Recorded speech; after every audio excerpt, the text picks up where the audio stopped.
नमस्कार, मैं पूनम शर्मा और आप देख रहे हैं TN News 24 आवाज जुर्म के खिलाफ। तो चलिए देखते हैं आज की खबर में क्या कुछ है खास। जगदीशपुरा थाना क्षेत्र के कलवारी गांव में स्थित करोड़ों रुपए मूल्य की कृषि भूमि को लेकर फैले भ्रम और लगाए जा रहे आरोपों के संबंध में वास्तविक तथ्यों को सार्वजनिक करने के लिए संजय प्लेस स्थित एक होटल में प्रेस वार्ता का आयोजन किया गया।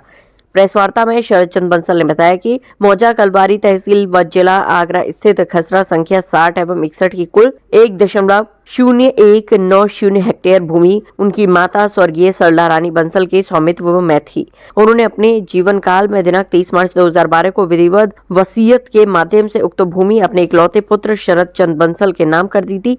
सरला रानी बंसल के निधन 13 मई 2020 के उपरांत दिनांक 15 जनवरी 2021 को खतौनी में शरद चंद बंसल का नाम विधिवत दर्ज हो गया। ये पहली बात तो पूरी जो कहानी है फर्जी है। पूरी हमारा रिकॉर्ड सब पक्का है, ईमानदारी से हमारा काम है सारा। जगह के कागज हमारे पास हैं, नाम हमारा चढ़ी हुई है और मालिकाना हक हमारे पास है, पोजीशन भी हमारे पास है। आखिर ये बात इतनी लंबी पहुंची कैसे? इसके पीछे कारण क्या रहा?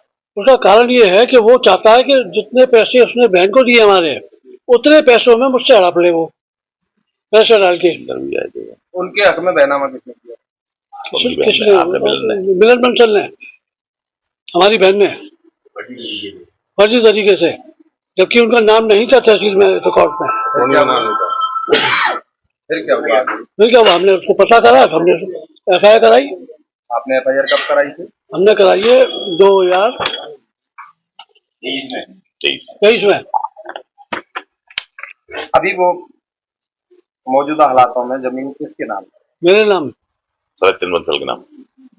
आपकी बहन ने जो उनके नाम हक में बैनामा किया तो वो किस आधार पर किया?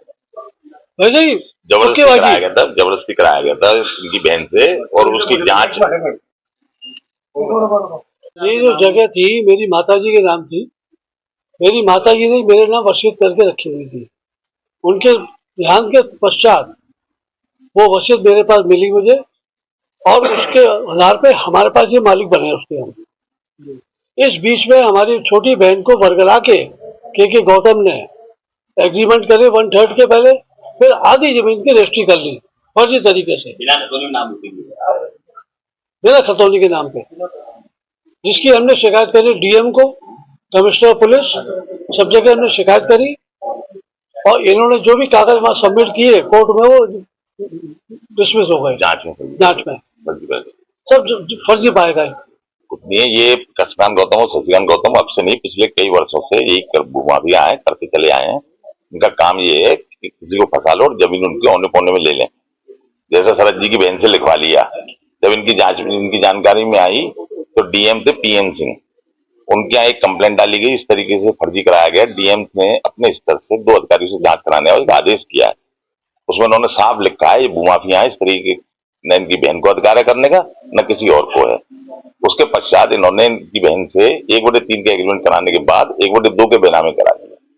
बेनामा करा करके गलत तथ्यों के आधार पर सिंगल पार्टी अपने दाखिला खारिज करा लिया।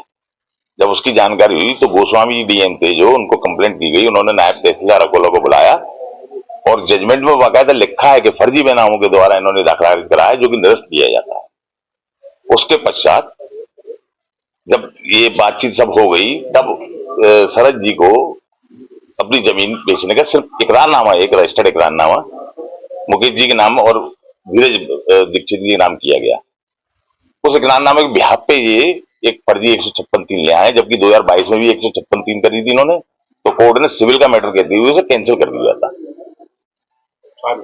साठ-गांठ करके। अब ये इस तरीके के दोबारा से एक ले आए, कभी किसी थाने की लाते हैं, कभी किसी थाने की लाते हैं, और सिर्फ ब्लैकमेलिंग करने का तरीका है। जबकि शरद जी के पास ये पिछले 3 महीने पहले 2 बार चक्कर लगा चुके कि हमें लिख दो, हमें लिख दो। वो वीडियो रिकॉर्डिंग इनके ऑफिस में है